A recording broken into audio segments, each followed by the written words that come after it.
Level 1.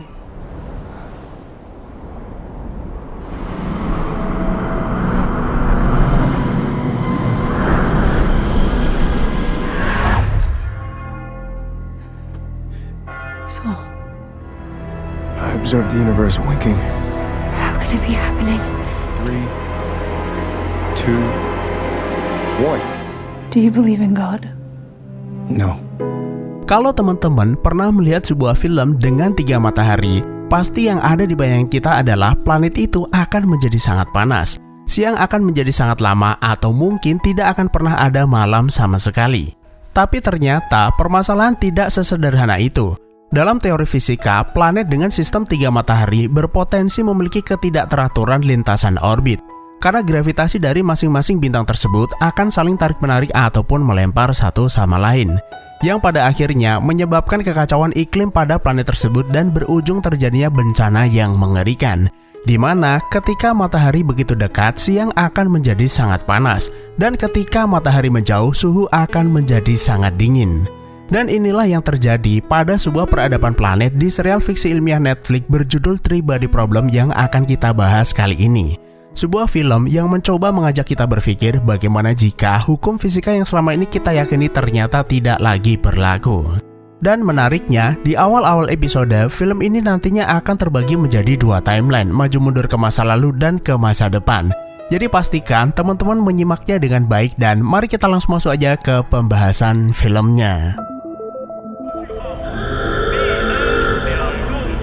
Film dimulai dengan pecahnya revolusi kebudayaan yang terjadi di Beijing, tepatnya di depan Universitas Tsinghua pada tahun 1966. Latar belakang dari revolusi ini berawal dari Mao Zedong yang kala itu ingin mengembalikan ide-ide komunisme di Tiongkok melawan ideologi kapitalisme. Namun yang terjadi di lapangan adalah tindakan main hakim sendiri para pendukung Mao terhadap mereka yang kontra revolusi. Salah satu korban adalah seorang pengajar fisika bernama Zetai. Dia dicap sebagai pemberontak setelah sebelumnya ia mengajarkan teori relativitasnya Einstein, serta teori Big Bang sebagai awal permulaan dari alam semesta, di mana teori tersebut dicetuskan oleh ilmuwan pro-Amerika yang jelas-jelas menganut paham kapitalis serta cikal bakal terciptanya bom atom. Di hadapan para pendemo, Zetai dihakimi oleh mahasiswanya sendiri. Disaksikan putrinya bernama Wenji yang juga merupakan seorang astrofisika muda. Ironisnya, istrinya yang juga merupakan fisikawan justru mengkhianatinya. Ia bersaksi bahwa teori fisika barat bertentangan dengan prinsip revolusi kebudayaan, yang pada akhirnya Zetai dieksekusi karena tetap pada pendiriannya.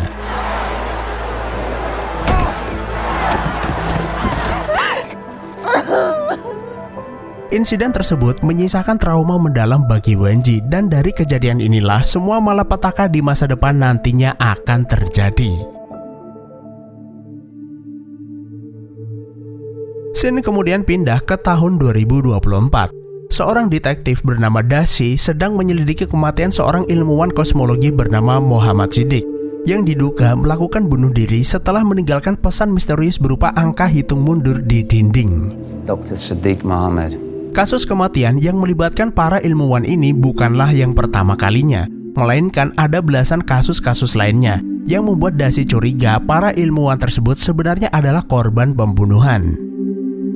Kemudian, di sebuah fasilitas penelitian University Oxford, seorang ilmuwan muda bernama Saul menemukan bahwa teori sains yang ada selama 60 tahun ini ternyata keliru. Hal tersebut berdasarkan hasil eksperimen mesin akselerator partikel di laboratorium ini. Namun sayangnya, pemerintah malah menutup fasilitas ini. Selain menghabiskan daya listrik yang sangat besar, mereka juga tidak sependapat dengan gagasan kesalahan pada hukum fisika yang ada. Padahal justru dengan ditemukannya bukti baru, maka teori baru tersebut bisa memperbaiki kesalahan pada teori sebelumnya. Science is broken. All of the physics of the past 60 years is wrong. Einstein wasn't right about everything.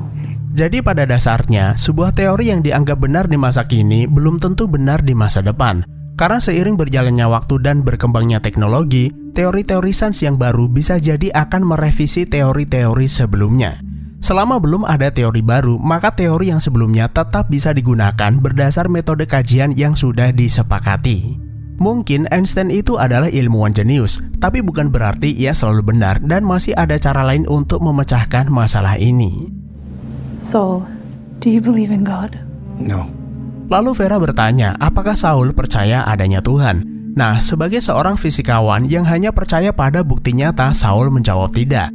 Meski hal tersebut juga bertentangan dengan hukum fisika yang ada, tapi bukan berarti Tuhan itu ada. I don't think that's an argument for God.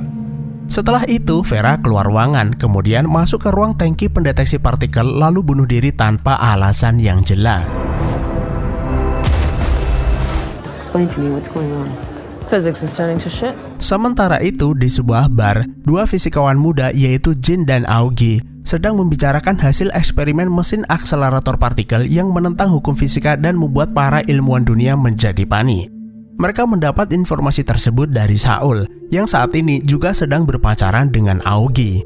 Awalnya, Saul menganggap ada masalah dengan hardware ataupun software, tapi ternyata mesin yang ada di negara lain juga menghasilkan data yang sama, yang artinya hasil eksperimen itu memang benar. Tak lama berselang, Saul menelpon Augie, tapi saat hendak mengangkatnya, Augie tiba-tiba berhalusinasi melihat keanehan di layar handphonenya, serta sebuah barisan angka hitung mundur di hadapannya. Augie menunjukkannya pada Jin, tapi Jin tidak melihat apapun. Karena Augie tidak kunjung mengangkat teleponnya, Saul akhirnya menelpon Jin lalu mengabarkan pada mereka bahwa Dr. Vera baru saja bunuh diri. Kematian Vera menambah panjang deretan kasus bunuh diri yang dilakukan para ilmuwan, dan setelah diselidiki, para korban ternyata saling memiliki keterkaitan satu sama lain. Dan karena itulah Daisy mengumpulkan data para ilmuwan terdekat Vera yang berpotensi menjadi pelaku utama ataupun korban berikutnya, seperti Jin, Saul, Will, Jake, dan Augie. Nah, mereka ini kebetulan adalah mantan mahasiswa Dr. Vera dan pernah terlibat penelitian bersamanya.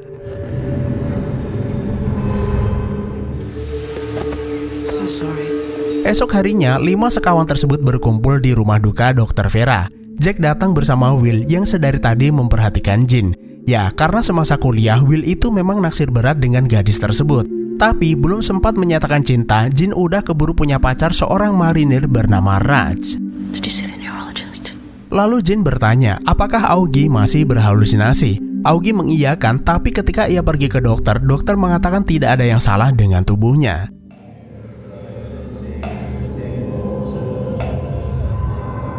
Di luar, Daisy diam-diam mengintai pergerakan Saul dan yang lainnya.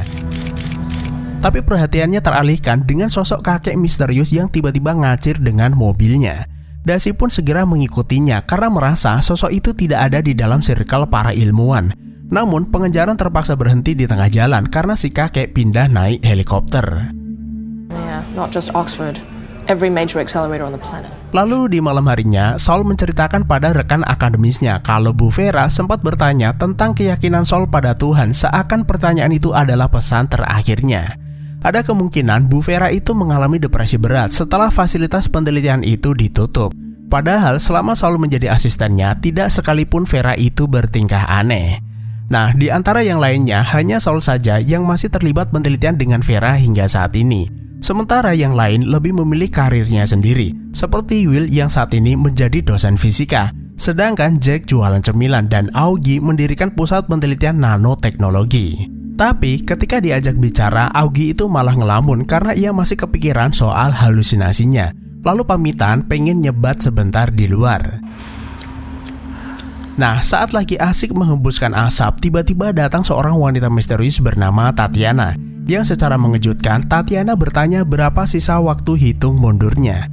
Augie tentu saja heran dari mana ia bisa tahu tentang halusinasi tersebut. How much time do you have left? you shut down the lab. No more nanofibers. Lalu Tatiana menyarankan jika Augie ingin halusinasi itu berhenti, maka ia harus menghentikan riset nanofiber di laboratoriumnya. Dan besok, tepat di tengah malam, Tatiana minta Augie menatap ke arah langit untuk menyaksikan sesuatu yang luar biasa. Tomorrow at midnight. Tomorrow at midnight. Simple. Entah apa maksudnya, tapi jika Augie menunda sampai hitung mundur itu mencapai angka 0, maka sesuatu yang berbahaya akan terjadi padanya. Lalu Sin mundur ke tahun 1967. Setelah insiden yang menewaskan ayahnya, Wenji ditangkap, kemudian dipekerjakan menjadi buruh kasar di daerah Mongolia oleh Satuan Militer Pantai Merah. Lalu ia dihampiri seorang lelaki bernama Baimulin yang kemudian memberinya sebuah buku berjudul Silent Spring, sebuah buku tentang manusia yang meracuni dunia.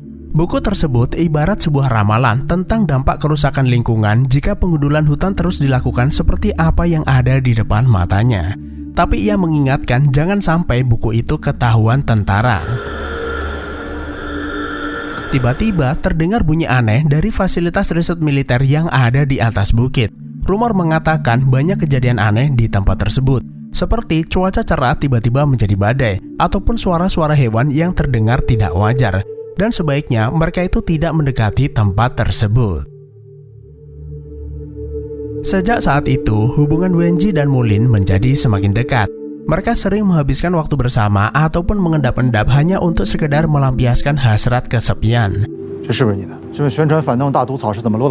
Namun suatu hari, Komandan Pantai Merah menemukan buku milik Wenji. Dan karena Wenji tidak mau mengaku, Wenji pun dipenjara.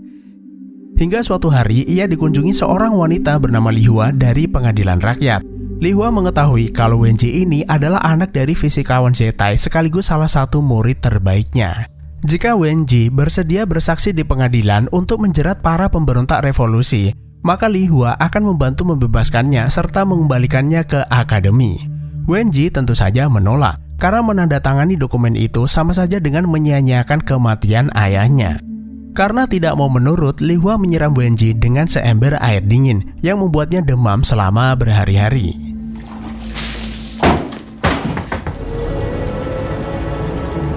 Satu minggu kemudian, Wenji dikirim ke fasilitas riset rahasia militer yang ada di atas bukit.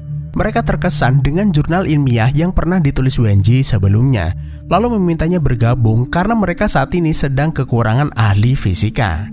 Tanpa pikir panjang, Wenji pun menerima tawaran tersebut daripada menghabiskan umur di dalam penjara. Sementara di tahun 2024, Dashi akhirnya berhasil menemukan identitas sosok misterius yang ia buntuti sebelumnya. Diketahui kakek itu bernama Mike Evans, CEO dari sebuah perusahaan migas. Tapi dari sekian banyak foto yang ia kumpulkan, perhatiannya tertuju pada sebuah perangkat aneh mirip headset VR yang dipakai korban ilmuwan asal Iran. Yep. Any progress? You've been fired from Scotland Yard. Lalu atasannya, yaitu Wade, meminta Dashi mencari benda tersebut. Tapi meski sudah berkeliling dunia, Dashi belum menemukannya hingga saat ini. This is your last chance saloon. Siang itu di rumah Vera, Jin sengaja datang menemui ibunya. Lalu bertanya apakah Vera menunjukkan perilaku aneh belakangan ini. Sebelum bunuh diri, Vera sempat bertanya tentang keberadaan Tuhan, sesuatu hal yang hampir tidak pernah disinggung olehnya. We are not believers in this house. We're scientists. Sang ibu juga tidak mengerti. Mereka ini bukan dari golongan orang beriman atau percaya keberadaan Tuhan. Apalagi mereka ini adalah ilmuwan yang lebih mengedepankan teori dibanding hanya sebuah keyakinan. Jadi cukup aneh jika Vera tiba-tiba menanyakan hal tersebut. Justru belakangan ini Vera malah terlihat sering bermain game. Lalu ia menunjukkan sebuah perangkat permainan mirip headset VR.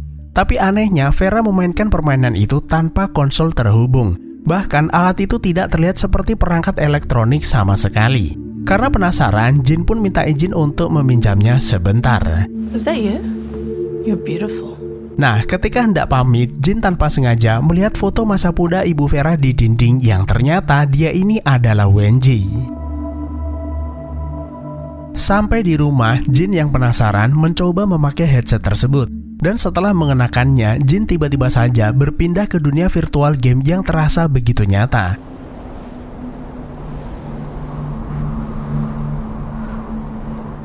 Level 1. Jin saat ini berada di sebuah padang gurun gersang dengan sebuah piramida berundak di hadapannya. Tak lama berselang terbit sebuah matahari raksasa yang menghempaskan segalanya.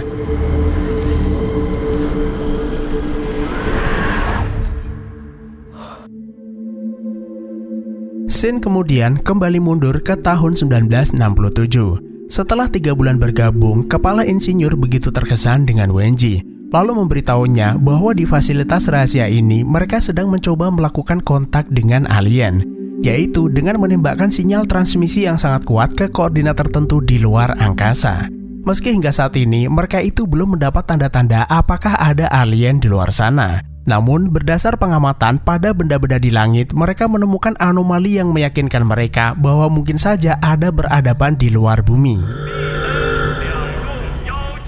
Wade really wants one of these helmets. Sementara di markas, Wade memberitahu Daisy bahwa perangkat headset tersebut ada hubungannya dengan Mike Evans dan bisa menjadi alat bukti investigasinya. Wade sendiri bekerja di bawah pemerintah yang secara terang-terangan menolak gagasan bahwa teori fisika yang ada selama ini keliru. Tapi yang pasti dunia ilmuwan saat ini sedang tidak baik-baik saja. What are we doing here? Not what you're thinking. Mendekati tengah malam, Augie dan Saul pergi ke area terbuka untuk melihat langit sesuai arahan Tatiana. Dan tepat di tengah malam, langit mendadak menjadi sangat terang kemudian berkedip-kedip, seakan mencoba memberi suatu peringatan ataupun sebuah pesan. Saul, I observed the universe winking. how can it be happening? 3, 2, 1. It's just numbers. Awalnya, Saul menduga kedipan tersebut adalah kode Morse, tapi ternyata hanya berupa deretan angka dan angka tersebut sama persis dengan halusinasi angka hitung mundur yang dilihat Augie. Yang artinya apa yang dikatakan Tatiana bukan sekedar omong kosong. Dan fenomena aneh ini pun segera menjadi perbincangan masyarakat dunia termasuk Daisy dan Wade. Wade berkata inilah musuh manusia yang sebenarnya dan film pun bersambung. Who's our enemy?